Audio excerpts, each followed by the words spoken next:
caros alunos da segunda série, sejam bem-vindos a mais uma aula da disciplina de História. Nós vamos dar continuidade na aula de hoje à questão da exploração portuguesa no Brasil. Nós vamos ver como que o governo português ele estruturou o processo de colonização a partir de 1530. Nós vamos ver características das formas de governo aqui colonial, como por exemplo, as capitanias hereditárias e depois o governo geral. Nós vamos ver também como que se estruturava a sociedade colonial naquele período e qual era a relação dos portugueses com os povos nativos, com o destaque principal para a tribo dos Tupinambás, vendo um pouco das características do cotidiano dessa tribo. Na partir da aula de hoje nós vamos utilizar as atividades também do livro, do nosso livro didático. Então, peguem o livro, acompanhem a nossa videoaula e vamos juntos para mais uma aula de História.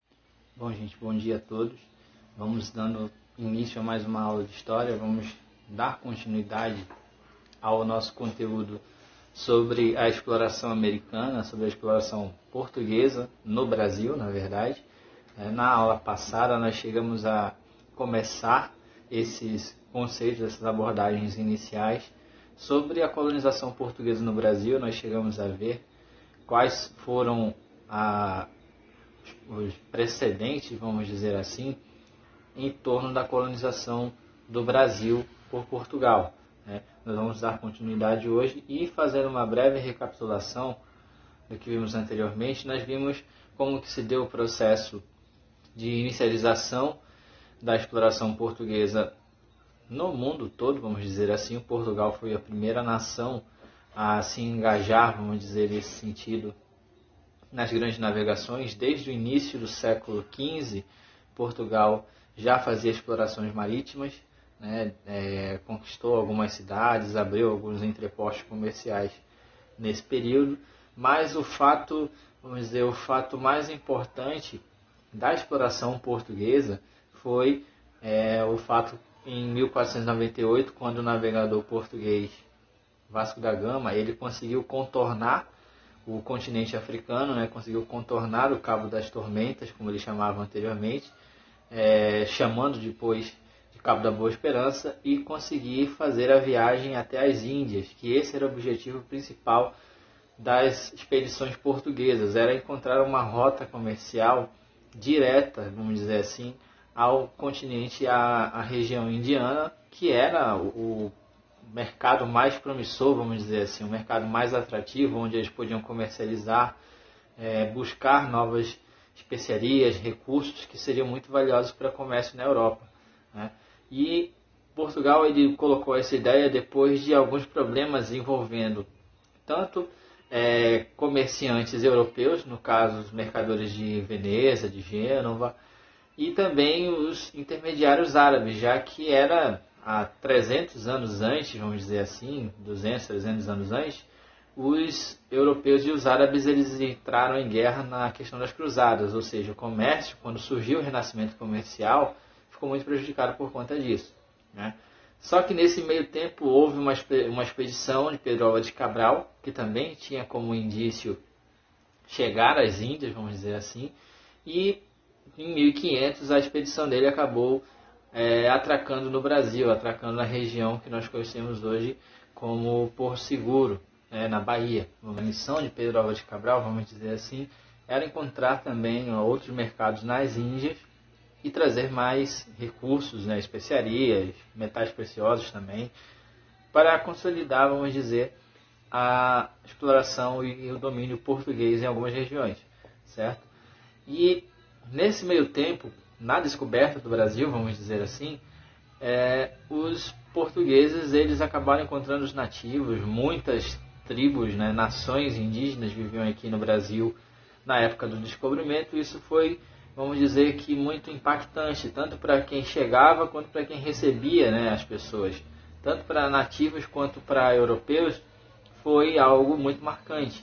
Para os portugueses, para os espanhóis, foi muito marcante, vamos dizer assim. E em relação à exploração do Brasil por si só, vamos dizer assim, não houve uma exploração imediata do território português, do território brasileiro, desculpa. Não houve uma colonização imediata do território brasileiro pelos portugueses por conta das questões econômicas, vamos dizer assim.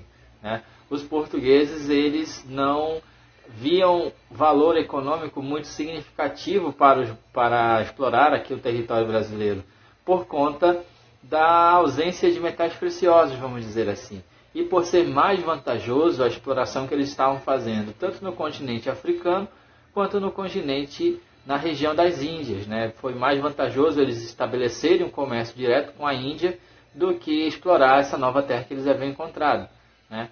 O contato com os indígenas, como já vimos, foi um contato nem às vezes tão amistoso assim, porque haviam muitas tribos, muitas nações indígenas no Brasil, espalhadas aí pelo território todo que hoje é o nosso país, e divididas em vários troncos linguísticos. Tínhamos aí os aruaques, tínhamos os panos, tínhamos os tupis-guaranis, tínhamos os gês e por aí vai, né?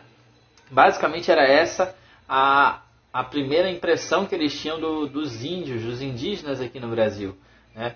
Nós temos a questão do choque cultural que houve entre esses dois povos, né? Por exemplo, aqui eles encontraram tribos antropofágicas que comiam os outros guerreiros opositores a eles, vamos dizer assim, né? E isso era um costume que não se passava, não se concebia na mente do europeu. E o que fez estremecer muito, às vezes, as relações tanto entre colonizadores e nativos, ok? Dentre esses povos indígenas, nós vamos observar aqui um povo especial que foi um que causou muito impacto, vamos dizer, na primeira percepção dos europeus, que eram os tupinambás. Os tupinambás, hoje ainda existem as tribos tupinambás, eles viviam em comunidades seminômades, vamos dizer assim. Não necessariamente eles viviam se deslocando de um lado para o outro, de uma região para outra do território. Alguns acabavam por permanecer no mesmo lugar por um determinado período, por bastante tempo, vamos dizer assim, por conta de eles dominarem as práticas de alguns alimentos, nesse caso, o cultivo de algumas alimentações, e também por eles conseguirem se deslocar em uma área significativa para caçar, coletar produtos, né? Entre outras coisas, o que fazia com que eles pudessem permanecer por um bom período, né? Em relação ao lugar onde eles estavam. Eles só deixavam esses lugares no caso extremo, vamos dizer, ou porque eram ameaçados, né, por uma tribo mais forte, porque nós vamos ver em relação aos tupinambás, os tupinambás eram uma tribo fortíssima, vamos dizer assim, do território do Brasil na época da colonização portuguesa, do descobrimento do Brasil pelos portugueses, né? E assim, as tarefas elas eram divididas de forma bem estruturada, bem rígida, dependendo do gênero, do sexo, né, das pessoas. Por exemplo, os homens, vamos dizer que os homens eles cuidavam da parte mais pesada, vamos dizer assim, a caça, a pesca, né, a coleta mais distante de alguns gêneros alimentícios e também as questões de defesa e de ataque, vamos dizer assim, de defesa e de ataque do território, da tribo, né? Os homens mais fortes, os homens mais valorosos, eles iam e faziam a defesa contra as tribos inimigas e também contra os exploradores, né? Essa tarefa mais braçal, vamos dizer assim, acabava ficando para os homens. Em relação às mulheres elas faziam mais aquelas tarefas relacionadas ao cotidiano da aldeia, ao cotidiano da sua própria convivência, vamos dizer assim, né? Do seu próprio cotidiano doméstico, né? Elas pegavam o material, o alimento que era coletado, faziam o preparo, faziam a comida, né? Tinham a questão da produção da cerâmica nas tribos, né? Algumas tribos tupinambás, elas acabavam fazendo, eram ótimos ceramistas. As mulheres faziam esse trabalho, eram encarregadas desse trabalho, vamos dizer assim. E também tinha a questão do cuidado, né, com a maloca, com a casa delas e com as crianças, com os filhos deles, entre outras coisas. Ou seja, esses trabalhos mais caseiros, vamos dizer assim, eram vamos dizer, de influência, eram de responsabilidade das mulheres da tribo, né? Eram da responsabilidade das mulheres da tribo, ok? Em relação à questão do convívio social nessas tribos, né, nas aldeias tupinambás, em alguns casos era uma prática comum a poligamia, né? Ou seja, o chefe da tribo, os guerreiros mais valentes da tribo, eles praticavam a poligamia, eles tinham 2, 3 mulheres. Mas, em via de regra, os homens da tribo eles eram monogâmicos, eles apenas tinham uma mulher e com ela constituíam família, vamos dizer assim, né? A casa, vamos dizer, a maloca, da onde viviam, a oca, né? Aonde viviam os tupinambás, eram bem definidas. Por exemplo, se vocês observarem no livro de vocês, a partir da página 21, vocês vão observar como que se dividia a estrutura interna de uma casa dessas tribos indígenas. Cada mulher, vamos dizer assim, vamos supor que era a família do chefe da tribo, ele era poligâmico, né? Vamos dizer que cada mulher com quem ele se casava, cada mulher dele tinha um espaço determinado para ela na sua maloca, ou seja, não havia uma interação significativa entre as mulheres, né? E em relação à questão de casamento, de costumes, as mulheres se casavam e elas acabavam submetendo-se, né, à vontade dos maridos delas. Elas obedeciam, vamos dizer assim, nesse caso, né, os maridos delas. E era muito comum, entre tribos, casamentos para formar alianças estratégicas, né? A princípio, os europeus eles não entendiam muito bem isso, mas era muito comum essa prática. Por exemplo, uma tribo X era vizinha de uma outra tribo. Para evitar um conflito, vamos dizer assim, até para fortalecer as duas tribos, caso apareça uma terceira tribo ou caso apareça o próprio exército colonizador, eles faziam essa união pelo matrimônio de modo a fortalecer militarmente, né, já que haveriam mais soldados para formar uma defesa contra um possível invasor. Ok? E assim, aqui vocês podem observar como que se tratava, como que era a estrutura de uma aldeia dos tupinambás, né? Havia toda a formação, a estrutura das malocas, havia um cercado, né, vamos dizer assim, que protegia, um cercado alto que protegia essa aldeia, vamos dizer assim, essas malocas, contra ataques de outras tribos rivais e depois, posteriormente, contra ataques dos colonizadores portugueses, né? E assim, todas as pessoas adultas da tribo eram responsáveis pela educação das crianças da tribo, né?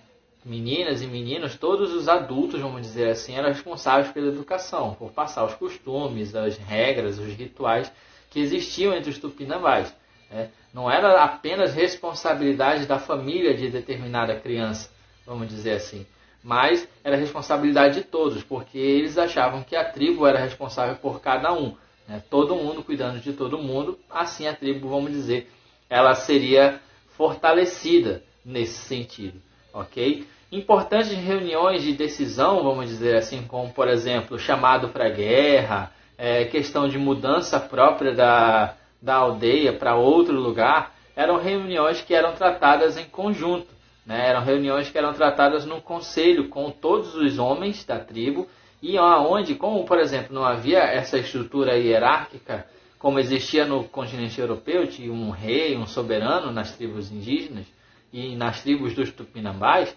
havia a voz maior, vamos dizer assim, para a decisão, seria dos anciãos da tribo, né? Os anciãos eles debateriam sobre esse conceito de defender do que fazer em uma situação de emergência, ou qual medida tomar, qual decisão tomar em um momento importante da vida dessa tribo, né? Já que não havia entre as tribos tupinambás, vamos dizer, não havia um chefe indígena que tinha a mesma liderança, vamos supor, que um monarca europeu, né? Na ausência disso, havia esse conselho e a voz de comando, vamos dizer assim, né, era através dos anciãos. Eles davam as primeiras palavras, as primeiras impressões e depois a população acataria, vamos dizer assim, ok?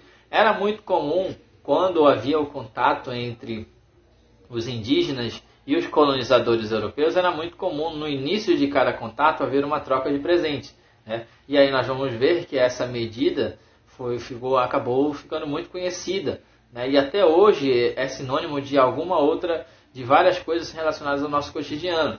E nós vamos observar que nós estamos falando aí, nesse caso, nós estamos falando do escambo, né? Que quando havia o encontro de lideranças indígenas com colonizadores portugueses, né? Havia a troca de presentes. Vocês já devem ter ouvido falar sobre a questão de a tribo indígena, ela encontrou, vamos dizer assim, um exército colonizador, um exército português, né, navegadores portugueses. E aí essa tribo vai e entrega metais, ou o pau-brasil, no caso, que era o motivo da época, e entrega para os portugueses. Os portugueses entregam espelhos, alguma coisa assim do tipo. Vocês já devem ter ouvido falar disso, dessa expressão, vamos dizer assim. E isso acabou ficando conhecido como escambo, né?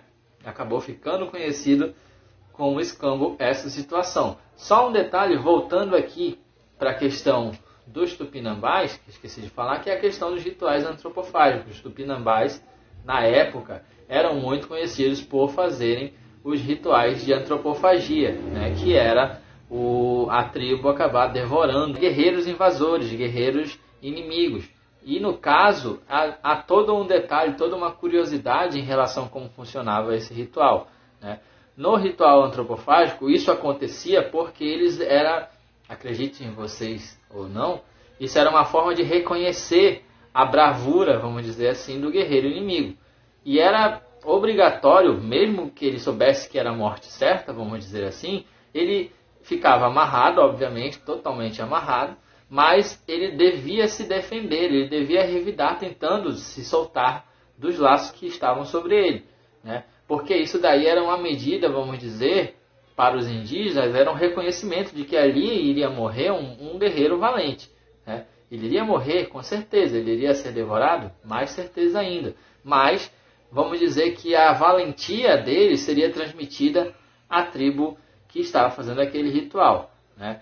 Com a chegada dos portugueses, essa prática foi se perdendo ao longo do tempo. Até porque isso era muito comum, em alguns casos, na maioria dos casos, isso era muito comum entre tribos, né? Tribos rivais. Havia alguns casos de colonizadores, de exploradores que acabaram entrando nessa área de tribos antropofágicas e não acabaram sobrevivendo. Alguns acabaram sobrevivendo a essa questão, né? Acabaram sobrevivendo a escaparem de serem devorados. E, graças a essas escapadas, vamos dizer assim, foi possível conhecer um pouco sobre esse ritual, como que se tratava, o que era feito, né? Aqui no livro de vocês, na página 22, vocês vão ver aí na questão de interpretando documentos, tem um relato significativo de como que se dava, né, esse processo da antropofagia nas tribos tupinambás, como que era feito o processo desde a prisão da vítima até o momento em que ela seria de fato morta e seria devorada pelos moradores da tribo, ok? Era uma característica muito marcante das tribos tupinambás e que acabou tornando eles mais conhecidos ainda e mais temidos ainda pelos exploradores portugueses. Voltando aqui em relação à política de exploração do pau-brasil, vamos dizer que isso foi o início do processo de colonização do território brasileiro, né? Havia aí o surgimento da política, o rei de Portugal vendo, vamos dizer assim, que outras nações, principalmente os franceses, já estavam de olho no território do Brasil, já estavam de olho nos recursos que existiam ali no território do Brasil. O rei de Portugal ele acabou por, vamos dizer que, criar medidas para que começasse de fato a exploração no território. Até porque eles viram que era uma grande terra para ser deixada de lado e eles queriam compensar, vamos dizer assim, a crise que eles estavam tendo na comercialização com as Índias, né? Não foi logo de cara, vamos dizer assim, que os portugueses encontraram os tão procurados metais preciosos, o ouro. Vocês vão observar mais adiante que o ciclo da mineração no Brasil só vai começar lá no século XVII, lá na região de Minas Gerais, né? Enquanto Portugal e Espanha já haviam encontrado, e em abundância, vamos dizer assim, reservas e várias áreas com ouro, prata, o Brasil demoraria um pouco mais de 150 anos para, enfim, começar também o seu processo de exploração de minérios, né, de minerais, no caso do ouro, de metais preciosos, né? E assim, a política de exploração do pau-brasil ela foi muito significativa, porque essa exploração, contando com o apoio de algumas tribos indígenas, ela foi o que movimentou bastante a economia portuguesa mundo afora nesse período, né? E havia toda aquela questão de preparo da logística, de como que poderia fazer esse encaminhamento desse material, né, do pau-brasil para a metrópole. Né? Nós vamos observar aqui então que surgem as feitorias. As feitorias, gente, se vocês observarem bem a partir da página 25, vocês vão ver do que se tratava as feitorias. Basicamente, gente, as feitorias eram áreas de desembarque e de depósito de recursos, seja pau-brasil ou qualquer outro recurso que estaria sendo enviado para a metrópole. Geralmente elas ficavam no litoral, às margens do mar, vamos dizer assim, para fácil embarque e desembarque das caravelas que vinham buscar esses materiais. Haviam ali pequenas proteções, fortificações militares, vamos dizer assim, onde ficavam algumas tropas portuguesas junto com alguns indígenas, com alguns outros colonos, os mestiços, e assim vai. Basicamente, Portugal, a rede de comercialização portuguesa, ela se baseou muito nessa estrutura das feitorias. Havia uma pessoa responsável, que era o feitor, que ficava responsável pela armazenagem, pelo controle do estoque que ali estava, e, juntamente com algumas outras pessoas, ele era o defensor daquela região contra ataques, seja de tribos indígenas hostis, seja de outros colonizadores de outros países que estavam de olho naqueles recursos. Boa parte dessas feitorias eram estratégicas, justamente para assegurar, vamos dizer assim, a coleta desse material e a defesa da região contra ataques inimigos. Basicamente, esse era o papel das feitorias, que foram importantes regiões de depósito e de envio do pau-brasil para o continente europeu. Nós vamos ver aí que a colonização do Brasil, de fato, agora falando da organização política aqui, a organização política se deu a partir de 1532. Nós vamos ver que acontece a primeira expedição colonizadora nesse período, e assim começa então a exploração, vamos dizer assim, colonial brasileira. Só que eles observaram que seria muito caro, seria muito penoso, vamos dizer assim, para o cofre da coroa portuguesa manter um território tão gigante assim. E a ideia que o governo de Portugal tem é dividir toda essa região em capitanias hereditárias. O que seria essa capitania hereditária? O governo ele financiaria, ele daria um lote, vamos dizer assim, era um loteamento da colonização portuguesa, aonde a pessoa compraria aquela terra para si e só tinha o trabalho de fazer ela desenvolver, obviamente. Ele seria o representante da coroa naquela região. Ele teria que cuidar militarmente, haveria o apoio do exército português, mas ele teria que economicamente desenvolver aquilo com os seus próprios recursos. Ele teria que desenvolver essa área, vamos dizer assim, com recursos próprios. Porque, vamos dizer que era muito difícil para o reino de Portugal financiar tal recurso, já que eles estavam num período financeiro, não estavam muito bem economicamente.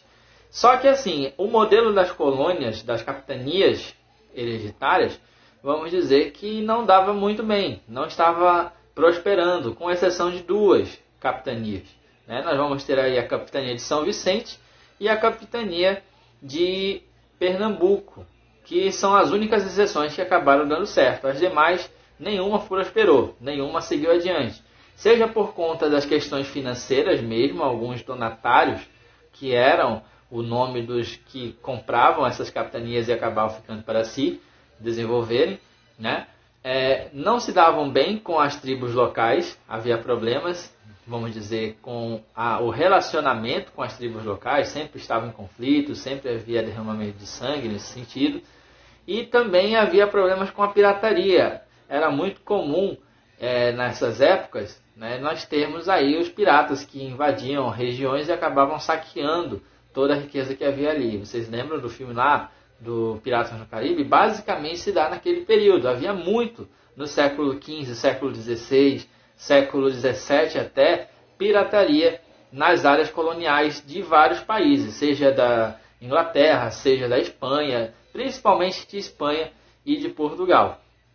Havia todos esses problemas. E como o governo de Portugal ele acabou vendo que era necessário haver uma centralização, por mais custosa que isso fosse, mas era necessário haver uma centralização das atividades na colônia, em 1549 o governo, vamos dizer que acaba com esse sistema de capitanias hereditárias e surge então o governo geral em 1549, né, a segunda forma de administração da colônia portuguesa, né, que seria o Brasil, né, em 1549.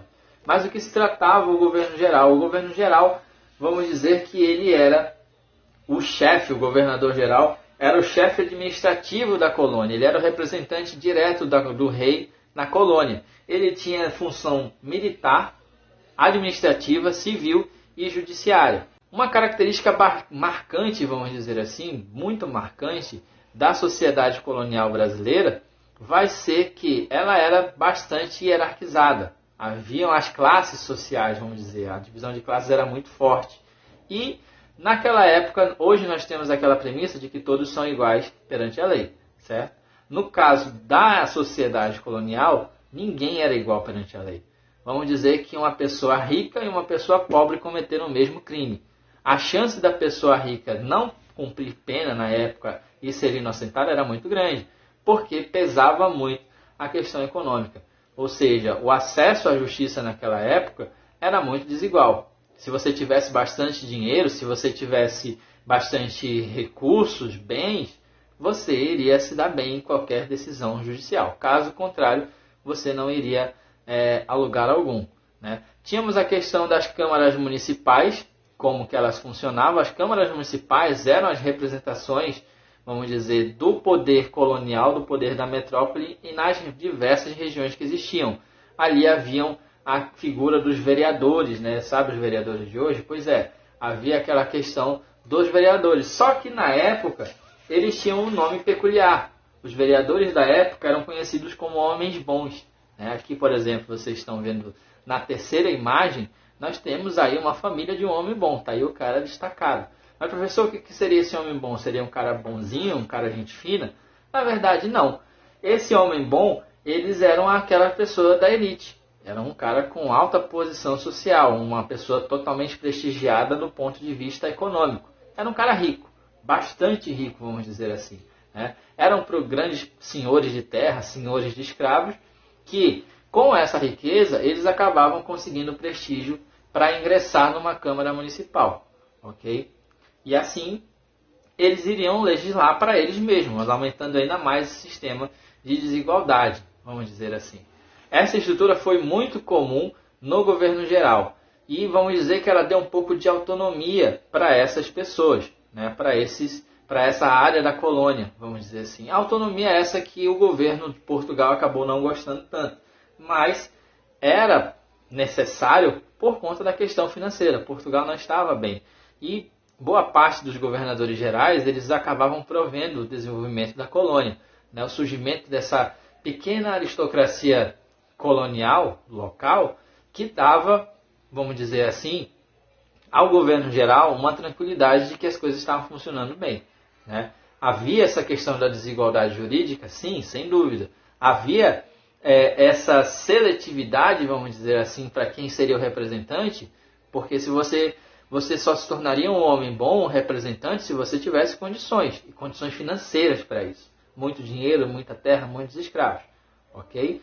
Havia todas essas questões que acabavam não agradando o Reino de Portugal, sim, mas eram necessários do ponto de vista econômico da época e que, querendo ou não, isso estava ajudando a desenvolver a colônia e gerando renda para a metrópole para ela se manter, vamos dizer nesse caso, ok? Em relação a essas aulas de hoje, basicamente é isso, em relação à estrutura social do Brasil na época colonial, em relação à colonização brasileira, é isso, ok? Eu espero que vocês tenham aprendido bastante, tenham gostado bastante. Qualquer coisa, gente, em relação a essa estrutura, a essa ordem social como era na época, a questão dos tupinambás, se vocês tiverem alguma dúvida em relação ao modo de vida dessa tribo, qualquer coisa, vocês podem me chamar, tá? Fiquem à vontade para chamar, eu estarei à disposição para ajudar vocês, né? Algumas das atividades, nós vamos começar nesta semana a trabalhar algumas das atividades do livro, ok? Nas atividades que vou enviar para vocês, eu vou enviar as páginas do livro das atividades que vocês irão utilizar. E qualquer dúvida em relação à atividade do livro didático, vocês também podem me chamar que eu vou ajudá-los, ok? No mais é isso, espero que vocês tenham gostado da aula e até a próxima aula, se Deus quiser.